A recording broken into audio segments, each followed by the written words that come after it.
नमस्कार साथियों, आप सभी का अल्फा डिफेंस एकेडमी जोधपुर के ऑनलाइन प्लेटफॉर्म पर स्वागत एवं हार्दिक अभिनंदन। हम सामान्य विज्ञान की क्लास में एक बहुत ही महत्वपूर्ण टॉपिक विद्युत एवं चुंबक उसके बारे में डिस्कस कर रहे थे, जिसमें हमारी प्रथम क्लास में हमने आवेश तथा विद्युत धारा के टॉपिक के बारे में, इनकी परिभाषाएं, इनके मात्रक और भी कुछ चीज़ें, कुछ नंबरिकल क्वेश्चन वो देखे। आज की क्लास में हम एक बहुत ही महत्वपूर्ण टॉपिक कूलाम का नियम, उससे आगे हम विद्युत क्षेत्र या विद्युत क्षेत्र इकाई, विद्युत फ्लक्स, इन टॉपिक के बारे में आज की क्लास में डिस्कस करेंगे। चलिए पहले हम पढ़ते हैं कूलाम का नियम।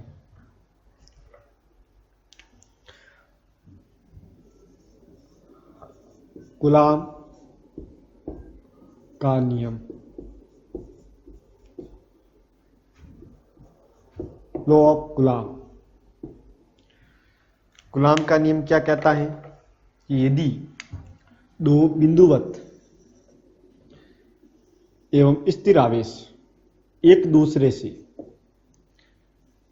r दूरी पर रखे गए हैं, एक दूसरे से r दूरी पर रखे गए हैं, तो उन आवेशों के मध्य लगने वाला आकर्षण या प्रतिकर्षण बल क्या होगा, हम इस नियम द्वारा समझ सकते हैं कि कोई भी दो बिंदुवत आवेश है, बिंदुवत होने चाहिए और स्थिर आवेश होने चाहिए, और यदि वो एक दूसरे से r दूरी पर स्थित है तो उनके मध्य आकर्षण बल लग रहा है या प्रतिकर्षण बल लग रहा है, उसका जो मान है हम कूलाम के नियम से निकाल सकते हैं। यदि हमें इन आवेशों की प्रकृति का पता नहीं है, यदि ये समान प्रकृति के होंगे दोनों, तो इनके मध्य प्रतिकर्षण बल कार्य करेगा, और यदि ये विपरीत प्रकृति के होंगे तो इनके मध्य आपके आकर्षण बल कार्य करेगा। तो जो भी है, हम दोनों लिख रहे हैं आकर्षण या प्रतिकर्षण बल। तो अब थोड़ा समझना कि यदि दो बिंदुवत आवेश एक दूसरे से r दूरी पर रखे गए हो तो उनके मध्य लगने वाला आकर्षण या जो प्रतिकर्षण बल है वो दोनों आवेशों के गुणनफल के समानुपाती तथा इनके बीच की दूरी के वर्ग के व्युत्क्रमानुपाती होता है। बात समझ में आ रही है क्या? जो भी आकर्षण या प्रतिकर्षण बल लग रहा है वो दोनों आवेशों Q1 तथा Q2 के गुणनफल Q1 इंटू Q2 के तो समानुपाती तथा इनके बीच की दूरी क्या, r के वर्ग के व्युत्क्रमानुपाती होता है। इस नियम को हम क्या कहते हैं? कूलाम का नियम। एक बार नियम लिख लेते हैं, फिर आगे बढ़ते हैं। देखो, दो बिंदुवत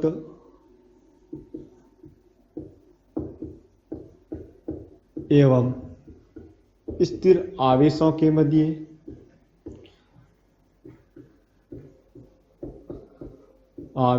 मध्य लगने वाला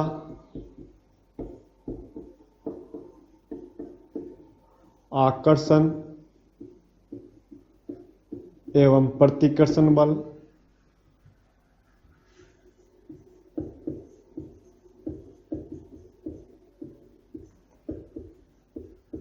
दोनों आवेशों के गुणनफल के समानुपाती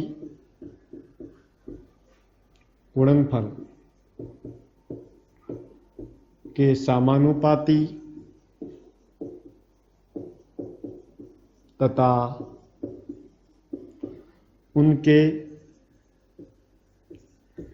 बीच की दूरी के वर्ग के व्युत्क्रमानुपाती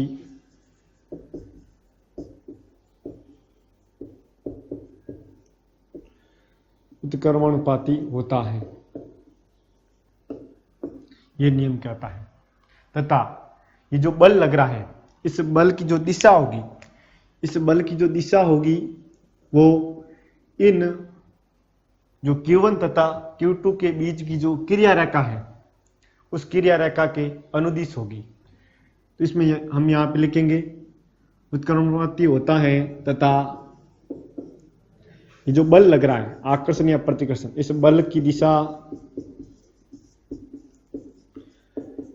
दोनों आवेशों के बीच की क्रिया रेखा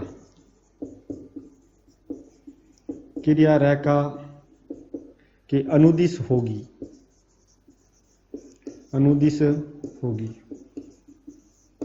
ये भी याद रखना है कि जो भी आकर्षण या प्रतिकर्षण बल, इस बल की दिशा क्या होगी, ये जो क्रिया रेखा है, इस क्रिया रेखा के अनुदिश होगी। इस बात को समझना। तो जो नियम कह रहा था वो हमने लिख दिया कि जो बल है वो दोनों आवेशों के गुणनफल के समानुपाती, पहला आवेश Q1, दूसरा Q2, दोनों का गुणनफल Q1 इंटू Q2 के समानुपाती। इसको हम देंगे समीकरण नंबर 1। दूसरा क्या बोल रहा है कि इनके बीच की दूरी के वर्ग, बीच की दूरी क्या r का वर्ग r स्क्वायर के व्युत्क्रमानुपाती अर्थात 1 के बटा में लिखेंगे। इसको समीकरण नंबर 2 देंगे।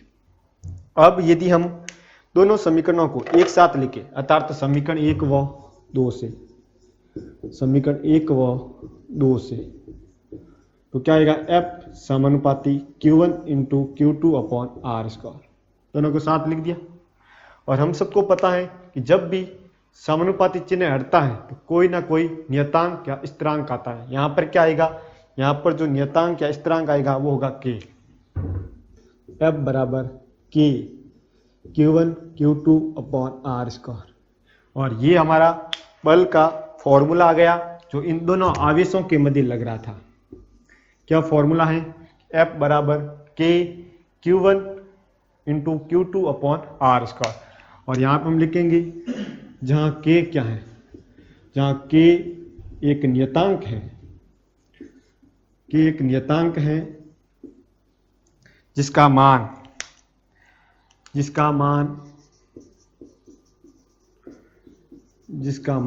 K बराबर 1/4 पाई एप्सिलॉन नॉट या 9 इंटू 10 की पावर 9।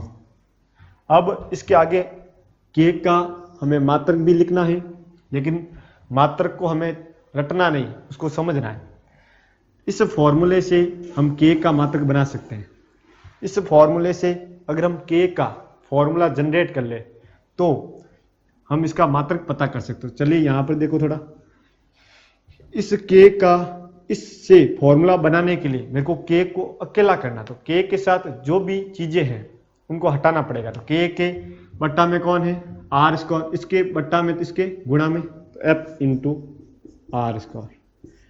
K के साथ कौन है, K के गुणा में Q1 और Q2, ये इसके गुणा में तो इसके बट्टा में, इसके बट्टा में Q1 इंटू Q2। ये K का नया फॉर्मूला आ गया। अब इस फॉर्मूले से हम K का मात्रक निकाल सकते हैं, क्योंकि इसमें जितनी भी भौतिक राशियां हैं उनके हमें मात्रक पता है। बल का मात्रक हमें पता न्यूटन, r दूरी है, दूरी का मात्रक हमें पता मीटर, और नीचे Q1 Q2 ये आवेश है, आवेश का मात्रक होता है कूलाम। तो चलिए देख लेते हैं।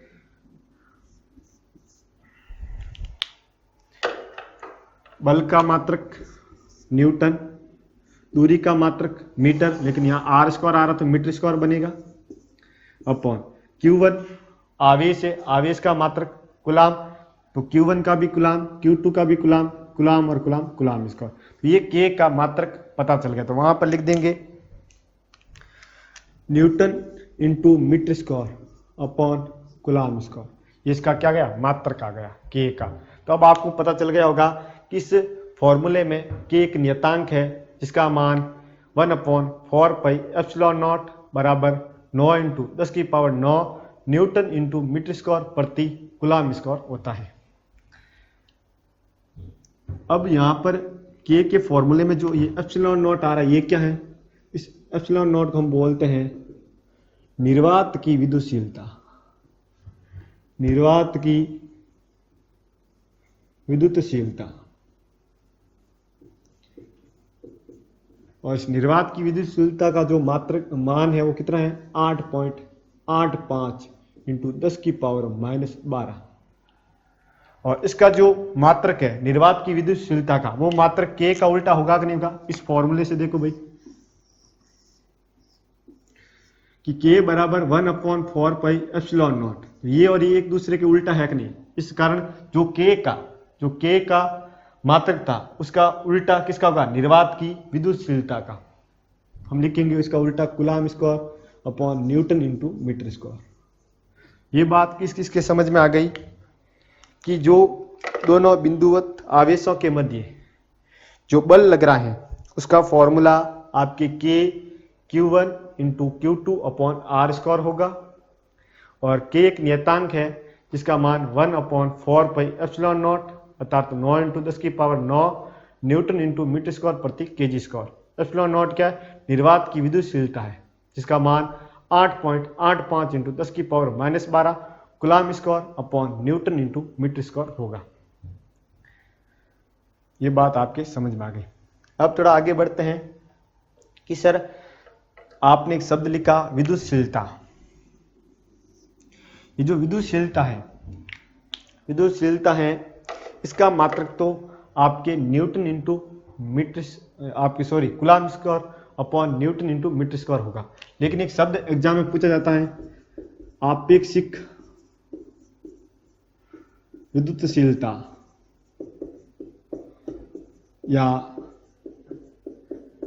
पैरावैद्युतांक, इसका मात्रक क्या होगा। आप बताइए एक बार कि इसका मात्रक क्या होगा। जो शब्द दिया जाता है परीक्षा में पूछा जाता है कि आपेक्षिक विद्युतशीलता या आपके पैरावैद्युतांक का मात्रक क्या होगा। तो आपको ये याद रखना है कि जो आपेक्षिक विद्युतशीलता या जो पैरावैद्युतांक है ये एक प्रकार की मात्रकहीन और विमाहीन राशि है। मात्रकहीन एवं विमाहीन राशि है। ऐसा क्यों? क्योंकि इसका जो परिभाषा होती है वो परिभाषा है कि निर्वात में आवेशों के मध्य लगने वाला बल बटा माध्यम में आवेशों के मध्य लगने वाले बल का अनुपात क्या कहलाता है आपके आपेक्षिक विद्युतशीलता या पैरावैद्युतांक कहलाता है। इसका मतलब थोड़ा समझना, यदि हम इन दोनों आवेशों को एक बार निर्वात में रखें, निर्वात मतलब जहां पर कोई माध्यम नहीं, तो इसके मध्य कितना बल लग रहा है अपॉन इसी को हम वायु में रखें, पानी में रखें, कांच में रखें, अन्य माध्यम में रखें, तब उनके मध्य जो बल लग रहा है उस बल और निर्वात में लगने वाले बल का अगर अनुपात देखें तो वो क्या कहलाएगा आपके आपेक्षिक विद्युतशीलता या पैरावैद्युतांक। तो यहां पे लिख रहे हैं क्या होगा, निर्वात में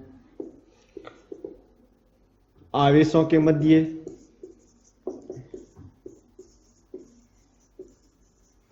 लगने वाला बल अपॉन माध्यम में आवेशों के मध्य लगने वाला बल,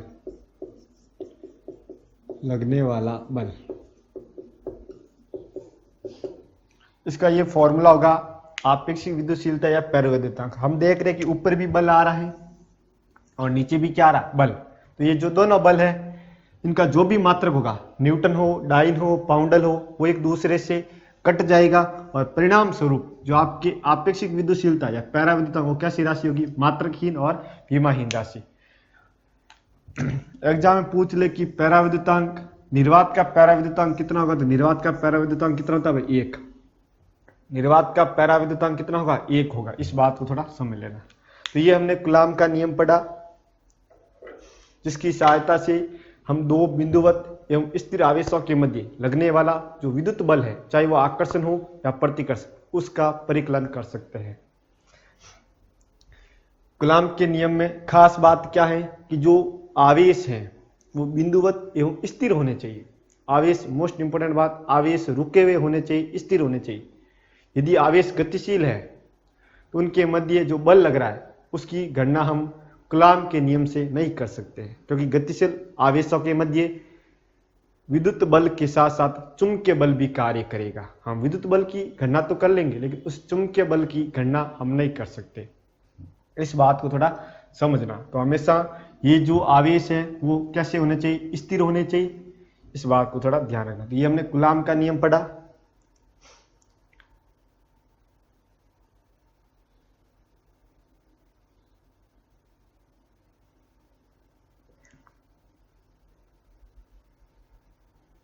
एक बार आप इसको नोट करें, वीडियो को रोक कर स्क्रीनशॉट ले ले, जो भी प्रक्रिया अपना ले और इसको नोट करें।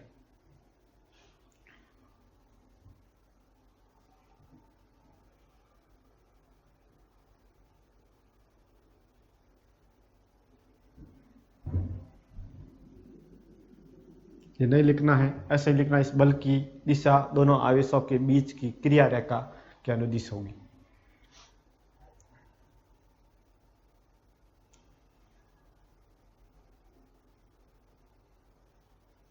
तो चलिए मैं इसको एक बार रब कर रहा हूं और आगे हम बढ़ते हैं।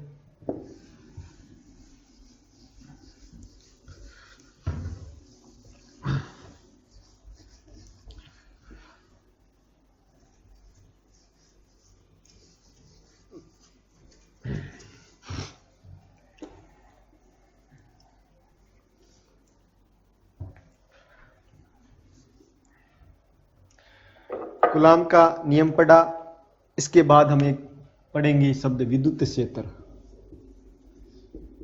अब हम पढ़ेंगे विद्युत क्षेत्र, इलेक्ट्रिक फील्ड। विद्युत क्षेत्र क्या होता है? जैसे कभी कभार एक आप चुंबक को देखते हो, एक चुंबक के पास दूसरी चुंबक लेके आते हो,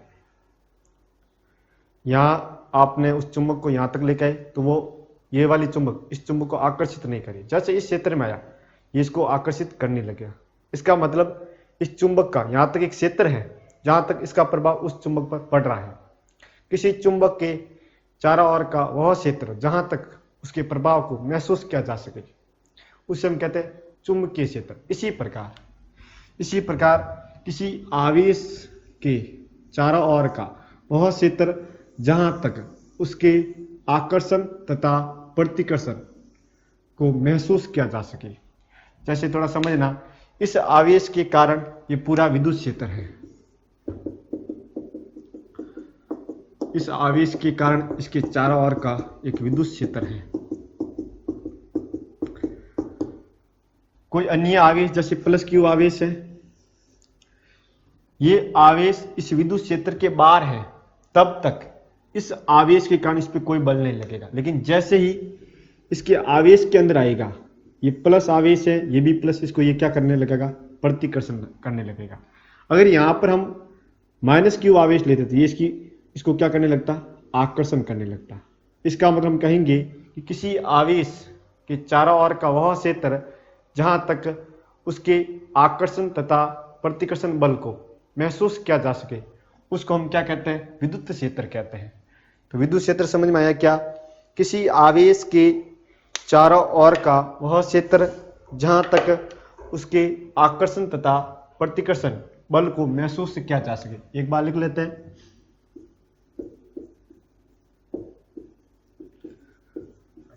किसी आवेश के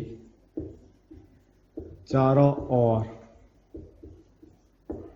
का वह क्षेत्र जहां तक उस आवेश के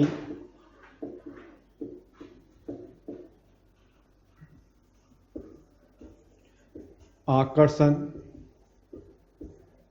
तथा प्रतिकर्षण बल को महसूस किया जा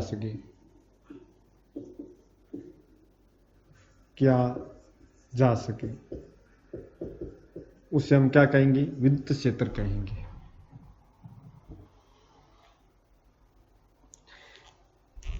अब आगे देखते हैं, ये तो हमने सीख लिया। आगे हम देखेंगे कि इस विद्युत क्षेत्र को विद्युत क्षेत्र की तीव्रता भी कहते हैं, और वहां से हम इसके मात्रक, ये कैसी राशि होगी, उसके बारे में पता करेंगे।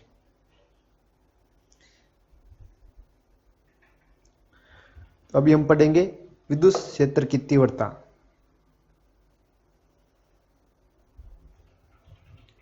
देखिए, विद्युत क्षेत्र की तीव्रता,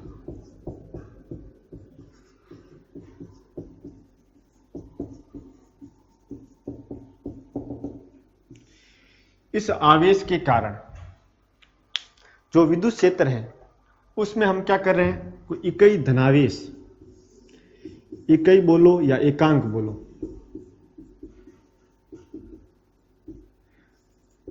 धनावेश रख रहे हैं। जो इस Q प्लस Q आवेश के चारों ओर जो विद्युत क्षेत्र है, उस विद्युत क्षेत्र में हम क्या कर रहे हैं, एक इकाई या एकांक धनावेश रख रहे हैं, तब इस आवेश द्वारा इस पर जो लगने वाला बल है, उस बल को हम कहते हैं विद्युत क्षेत्र की तीव्रता। समझ में आ रहा है क्या? इकाई धनावेश या एकांक धनावेश पर विद्युत क्षेत्र का जो मूल आवेश है उसके द्वारा लगाया गया बल, ये जो पूरा विद्युत क्षेत्र है, ये किसके कारण उत्पन्न हो रहा है? इस आवेश के कारण। तो इस आवेश के क्षेत्र में हम कोई इकाई या एकांक धनावेश रखें तो जो मूल आवेश है इसके द्वारा इस जो इकाई या एकांक धनावेश पर जो बल लग रहा है, उस बल को हम क्या कहेंगे? विद्युत क्षेत्र की तीव्रता, और इसे हम कैपिटल ई से लिखेंगे। इस बात को थोड़ा समझ लेना। मैं यहाँ पे लिख रहा हूं इसकी परिभाषा, किसी विद्युत क्षेत्र में इकाई या एकांक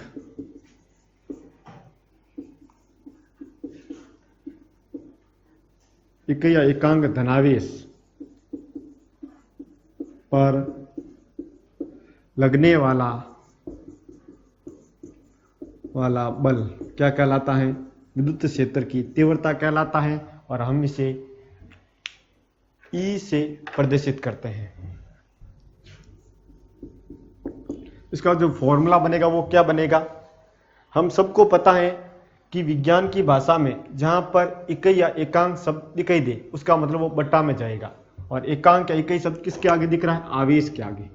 इसका मतलब आवेश का बट्टा में रहेगा और बल कहाँ रहेगा? ऊपर। तो इसका जो फॉर्मूला है E बराबर F/Q। अब हमें फॉर्मूला मिल गया तो हम इसका मात्रक निकाल सकते हैं, जो एग्जाम में पूछा जाता है। बल का मात्रक क्या होगा? न्यूटन, और आवेश का मात्रक क्या होगा? कूलाम। तो न्यूटन प्रति कूलाम, इसका ऐसे ही मात्रक है विद्युत क्षेत्र की तीव्रता का, जो आपके एग्जाम में पूछा जाता है। तो न्यूटन प्रति कूलाम इसके फॉर्मूले से बना है। इसका फॉर्मूला आप याद रख सकते हो या परिभाषा से बना सकते हो। E बराबर F/Q।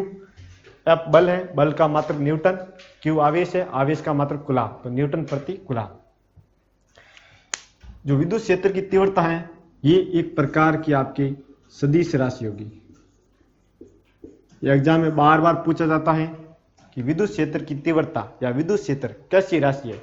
ये एक प्रकार की सदिश राशि होती है, क्योंकि इस पे ये जो बल लग रहा है, इस बल की विशेष दिशा होती है, और बल की विशेष दिशा के कारण ये कैसा बन गया? सदिश राशि बन गया। इस बात को समझना। तो अभी हमने विद्युत क्षेत्र और विद्युत क्षेत्र की तीव्रता के बारे में पढ़ा, और साथ में इसका ऐसे ही मात्रक भी पता कर लिया।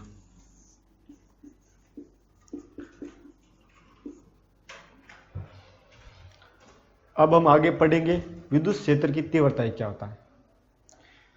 विद्युत क्षेत्र रेखाएं या विद्युत बल रेखाएं भी कहते हैं उन्हें। एक बार इसको नोट कर ले, उसके बाद आगे बढ़ते हैं।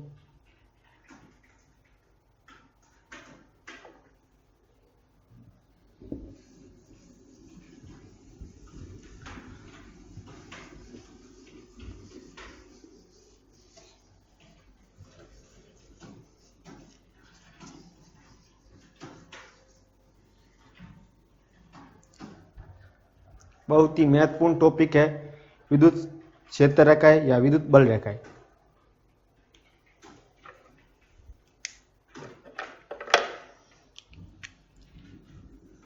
विद्युत क्षेत्र रेखाएं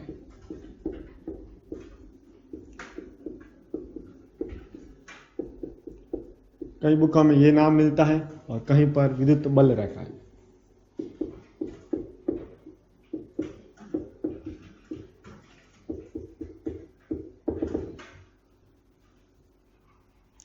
अभी हमने पढ़ा कि यदि हम किसी आवेश को रखते हैं उसके चारों ओर एक ऐसा क्षेत्र उत्पन्न होगा जहां तक उसके प्रभाव को महसूस किया जा सकता है, उस क्षेत्र को हम विद्युत क्षेत्र कहते हैं।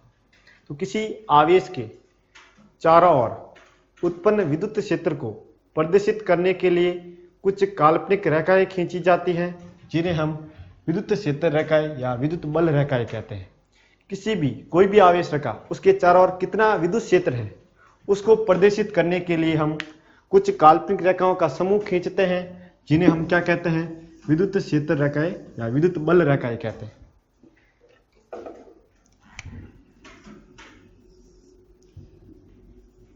जैसे समझ लीजिए ऐसा, ये कुछ काल्पनिक रेखाएं हैं।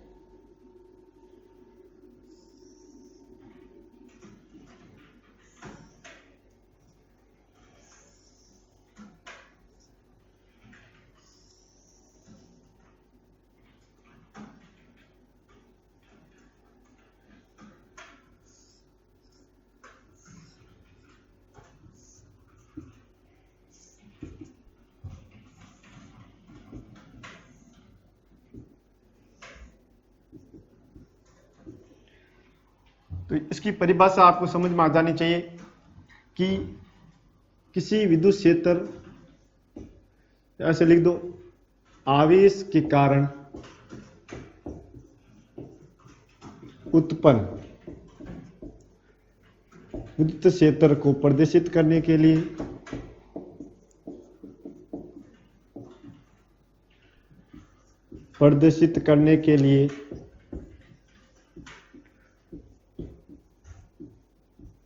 कुछ काल्पनिक रेखाओं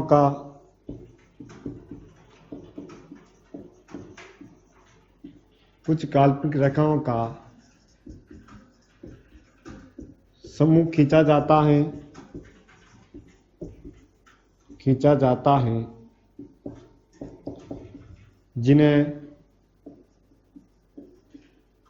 जिन्हें हम विद्युत क्षेत्र रेखाएं कहते हैं।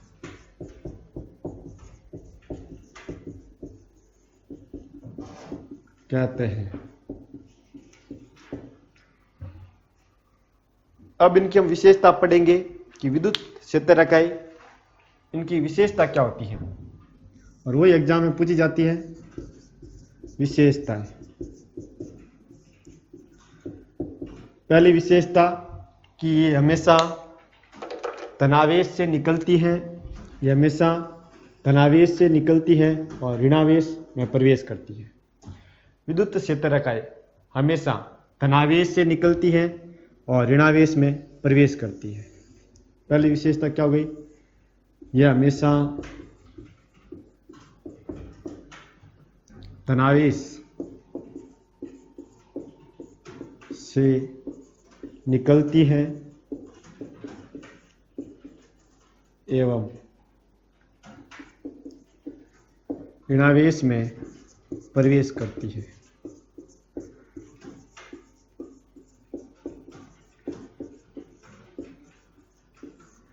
इस बात को विशेष तौर से ध्यान रखना, जो विद्युत क्षेत्र रेखा है वो धनावेश से निकलेगी और ऋणावेश में प्रवेश करेगी। अब थोड़ा समझना कि जो विद्युत क्षेत्र रेखाएं होती है उनके किसी बिंदु पर खींची गई स्पर्श रेखा उस बिंदु पर विद्युत क्षेत्र की दिशा को बताएगी। विद्युत क्षेत्र रेखाओं के किसी बिंदु पर खींची गई स्पर्श रेखा उस बिंदु पर उस विद्युत क्षेत्र की दिशा को बताती है। चाहे आप कोई भी बिंदु ले लो, चाहे आप ये बिंदु ले लो, इस बिंदु पर अगर आप स्पर्श रेखा खींचते हो इस बिंदु पर ये क्या बताएगी, आपके विद्युत क्षेत्र की दिशा बताएगी। इस बिंदु पर अगर आप स्पर्शरेखा खींचो तो ये स्पर्शरेखा इस बिंदु पर विद्युत क्षेत्र की दिशा को बताती है। तो हम कह सकते हैं कि विद्युत क्षेत्र रेखाओं के किसी बिंदु पर खींची गई स्पर्शरेखा उस बिंदु पर विद्युत क्षेत्र की दिशा को बताती है।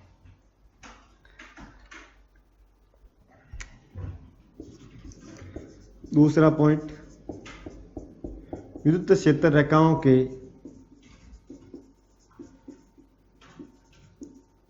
किसी बिंदु पर खींची गई स्पर्शरेखा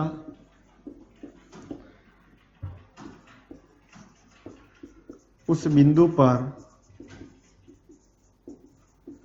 विद्युत क्षेत्र की दिशा को बताएगी।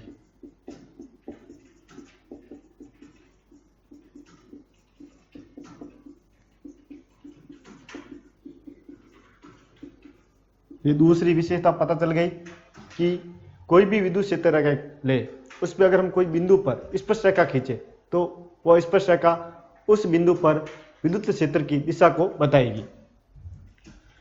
अब तीसरा कि जो विद्युत क्षेत्र रेखाएं हैं कभी भी एक दूसरे को काटती नहीं है। विद्युत क्षेत्र रेखाएं हैं कभी भी एक दूसरे को काटती नहीं है। क्यों नहीं काटती, इसका कारण भी मैं बताऊंगा कि यदि ये एक दूसरे को काटे तो उस कटान बिंदु पर विद्युत क्षेत्र की दो दिशाएं प्राप्त होगी, जो कि असंभव है। जैसे थोड़ा समझना, अगर ये एक दूसरे को ऐसे काटे, इस जो कटान बिंदु है इस पर हम कितनी दो स्पर्शरेखा खींच सकते हैं, एक तो ये और एक ये। तो यहाँ पर दो विद्युत क्षेत्र की दिशाएं प्राप्त हो रही है और ऐसा संभव नहीं है। तो ये भी ध्यान रखना कि विद्युत क्षेत्र रेखाएं कभी भी एक दूसरे को काटती नहीं है। विद्युत क्षेत्र रेखाएं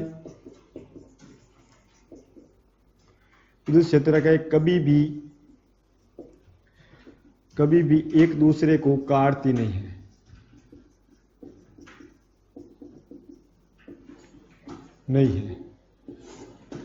और अगर आपको पूछे कि काटेगी तो क्या होगा, तो काटेगी तो उस कटान बिंदु पर दो विद्युत क्षेत्र की दिशाएं प्राप्त होगी, जो कि असंभव है। तो ये जो हमने तीन विशेषता पढ़ी, पहली विशेषता कि विद्युत क्षेत्र रेखा हमेशा धनावेश से निकलेगी और ऋणावेश में प्रवेश करेगी। दूसरी कि विद्युत क्षेत्र रेखा के किसी बिंदु पर खींची गई स्पर्शरेखा उस बिंदु पर विद्युत क्षेत्र की दिशा को बताएगी। और तीसरा कि विद्युत क्षेत्र रेखाएं कभी भी एक दूसरे को नहीं काटेगी, अगर ये काटे उस कटान बिंदु पर विद्युत क्षेत्र की दो दिशाएं प्राप्त होती है, जो कि असंभव है। अब थोड़ा समझना, अगर हम ध्यान से देखें जो विद्युत क्षेत्र रेखाएं के डायग्राम को, तो जहां पर विद्युत क्षेत्र रेखाएं पास पास होती है वहां पर परबल विद्युत क्षेत्र उत्पन्न होगा। परबल विद्युत क्षेत्र, जहां पर विद्युत क्षेत्र रेखाएं पास पास होती है वहां पर प्रबल विद्युत क्षेत्र, और जहां पर क्षेत्र रेखाएं दूर दूर होती है वहां पर दुर्बल विद्युत क्षेत्र उत्पन्न होता है। इसको मैं लिख नहीं रहा हूं, सीधा बोल रही हूं कि जहां पर विद्युत क्षेत्र रेखाएं पास पास हो वहां पर प्रबल विद्युत क्षेत्र, और जहां पर विद्युत क्षेत्र रेखाएं दूर दूर हो वहां पर दुर्बल विद्युत क्षेत्र उत्पन्न होता है। एक थोड़ा समझना, जैसे इस डायग्राम को हम बनाते हैं, ये इसकी लंबाई, तो ये लंबाई के अनुदिश सिकुड़ रही है ऐसे,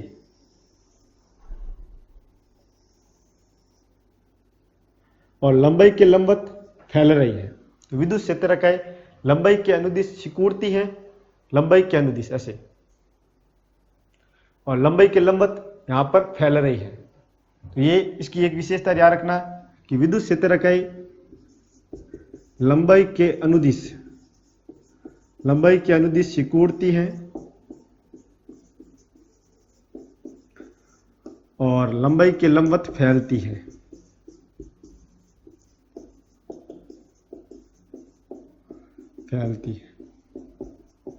आप देख लीजिए, लंबाई के अनुदिश ये पास पास आ रही है, सिकुड़ रही है यहाँ पर, और लंबाई के लंबवत आपकी क्या फैल रही है। इस बात को थोड़ा ध्यान रखना कि विद्युत क्षेत्र रेखाएं लंबाई के अनुदिश सिकुड़ती है और लंबाई के लंबवत फैलती है। इसकी विशेषता हो गई। अब ये तो विद्युत क्षेत्र रेखाओं की विशेषता हो गई, लेकिन एग्जाम में पूछा जाएगा कि धनावेश के कारण विद्युत क्षेत्र रेखाएं किस तरफ होगी और ऋणावेश के कारण विद्युत क्षेत्र रेखाएं कैसी होगी। ये तो विद्युत क्षेत्र रेखाएं धनावेश से निकल रही थी और ऋणावेश में प्रवेश करी थी। यहां पर बता रहे धनावेश के कारण और ऋणावेश के कारण विद्युत क्षेत्र रेखाएं कैसी होगी। तो धनावेश के कारण विद्युत क्षेत्र रेखाएं बाहर की ओर निकलेगी ऐसा।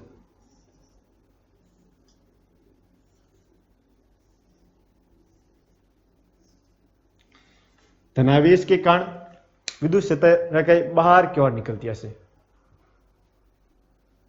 ऐसे, और ऋणावेश के कारण विद्युत क्षेत्र रेखाएं अंदर की ओर प्रवेश करती है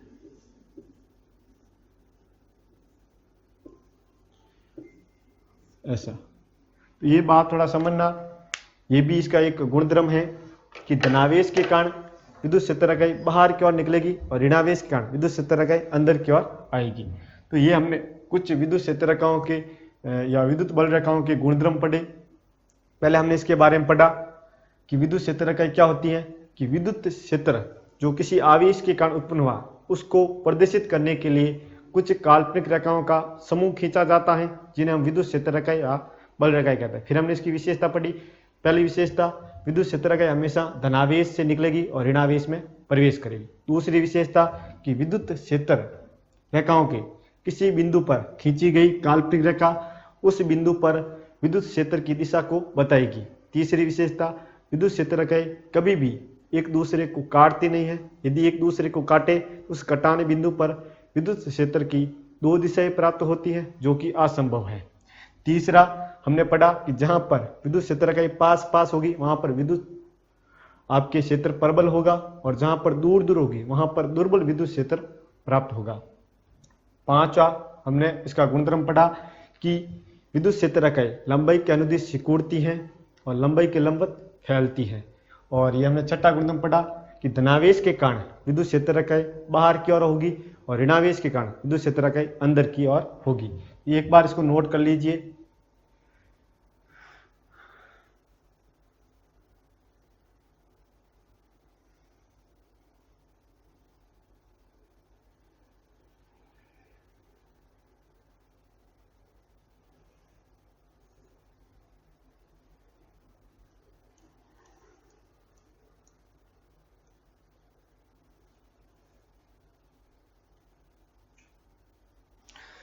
आगे हम थोड़ा सा एक छोटा सा टॉपिक देखते हैं, विद्युत फ्लक्स, जो इससे संबंधित है।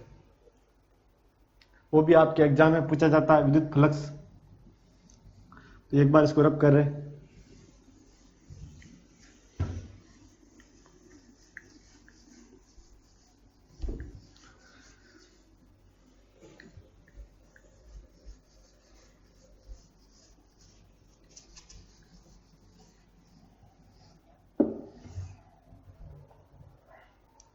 अब हम पढ़ेंगे विद्युत फ्लक्स।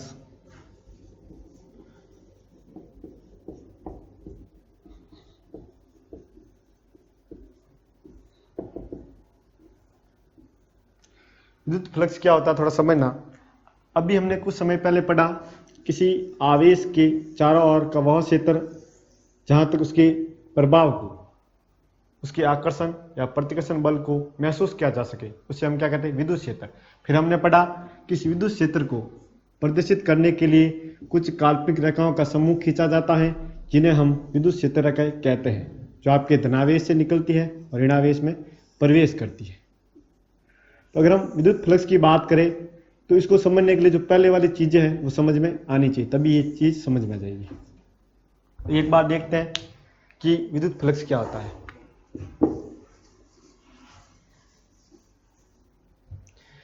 जैसे समझ लो कोई भी आवेश था, उसके कारण विद्युत क्षेत्र उत्पन्न हुआ और उस विद्युत क्षेत्र को हम प्रदर्शित करने के लिए काल्पनिक रेखाएं खींच रहे हैं, जिन्हें हम विद्युत क्षेत्र रेखाएं भी कहते हैं। ये प्लस क्यू है और ये इसका माइनस क्यू आवेश। विद्युत क्षेत्र रेखाएं हैं वो हमेशा आपके धनावेश से निकलती है और ऋणावेश में प्रवेश करती है।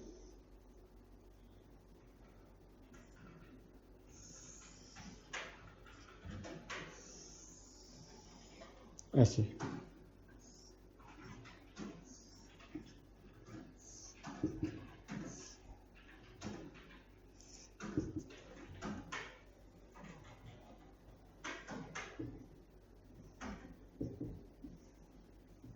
ये हमने बना दिया।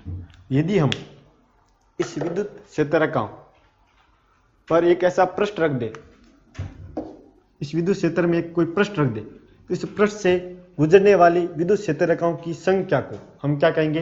विद्युत फ्लक्स कहेंगे। कि जो भी विद्युत क्षेत्र है उसमें यदि हम कोई पृष्ठ रख दे, ये हमने कोई पृष्ठ रख दिया, इस पृष्ठ में से गुजरने वाली विद्युत क्षेत्र रेखाओं की संख्या को हम उस पृष्ठ से संबंध विद्युत फ्लक्स कहेंगे।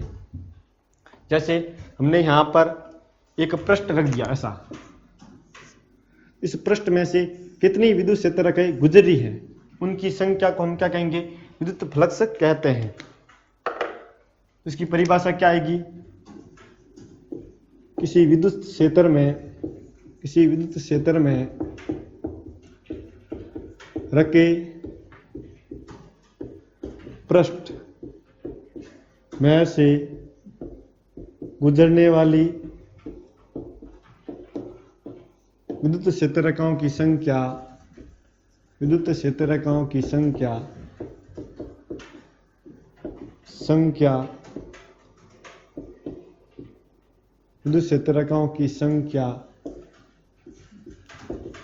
को उस पृष्ठ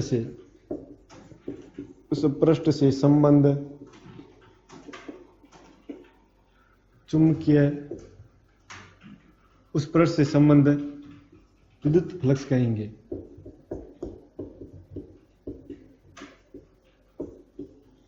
कहते हैं। जैसे हमने ऐसे समझ लो कि विद्युत क्षेत्र रेखाएं ऐसे गुजरी थी और हमने बीच में पृष्ठ रख दिया। इस पृष्ठ में से कितनी विद्युत क्षेत्र रेखाएं गुजरी है? 1 2 3 4। तो उनकी जो संख्या वो क्या कहलाएगी? इस पृष्ठ का विद्युत फ्लक्स कहलाएगी। और इसे हम क्या फाई से प्रदर्शित करते हैं। विद्युत फ्लक्स को हम किससे प्रदर्शित करते हैं भाई? फाई से। इसे हम बोलते हैं फाई। इसका जो फॉर्मूला होगा फाई बराबर ई ए कॉस थीटा।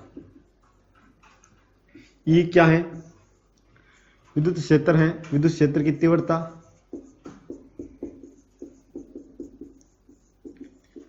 और ई क्या है? ई है क्षेत्रफल सॉरी ई तो हमने बोल दिया ना। ई तो क्या? विद्युत क्षेत्र की तीव्रता। और ए क्या है? क्षेत्रफल सदिश है। और थीटा क्या है? इन दोनों के मध्य बनने वाला कोण।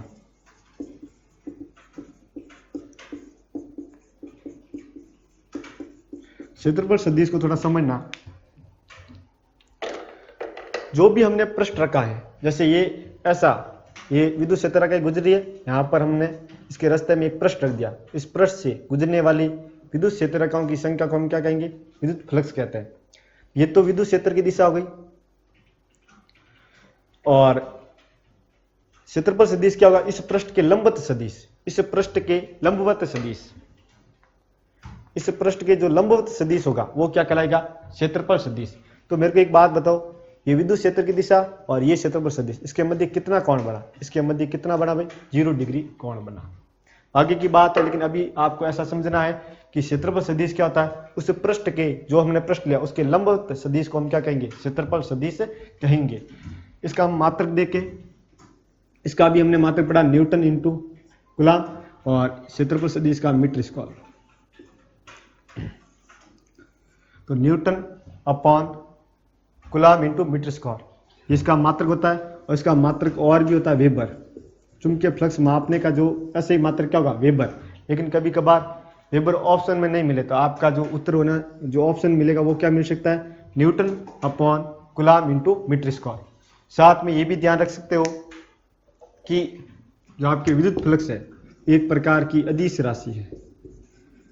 विद्युत फ्लक्स की कोई दिशा नहीं होती है, क्योंकि ये क्या बताती हैं कि किसी पृष्ठ में से गुजरने वाली विद्युत क्षेत्र रेखाओं की संख्या को बताती है, और संख्या की कोई दिशा नहीं होती है। इस कारण ये कैसा होगा? अदिश राशि होगा। तो अब आपको बात समझ में आ जानी चाहिए कि विद्युत फ्लक्स क्या होता है। कि किसी पृष्ठ में से, यदि किसी विद्युत क्षेत्र में यदि हम कोई पृष्ठ रख दें, उस पृष्ठ में से गुजरने वाली विद्युत क्षेत्र रेखाओं की संख्या को हम विद्युत फ्लक्स कहते हैं। हम इसे फाई से प्रदर्शित करते हैं। इसका फॉर्मूला फाई बराबर ई ए कोस थीटा। ई क्या है? विद्युत क्षेत्र की तीव्रता है। ए क्या है? उस पृष्ठ का क्षेत्रफल सदिश है। थीटा क्या है? ई तथा ए के मध्य बना हुआ कोण है। विद्युत फ्लक्स आपकी एक प्रकार की अदिश राशि है और इसका मात्रक newton upon coulomb into metre square या वेबर होता है। ये बात आपको समझ में आ गई। एक बार इसको नोट कर ले।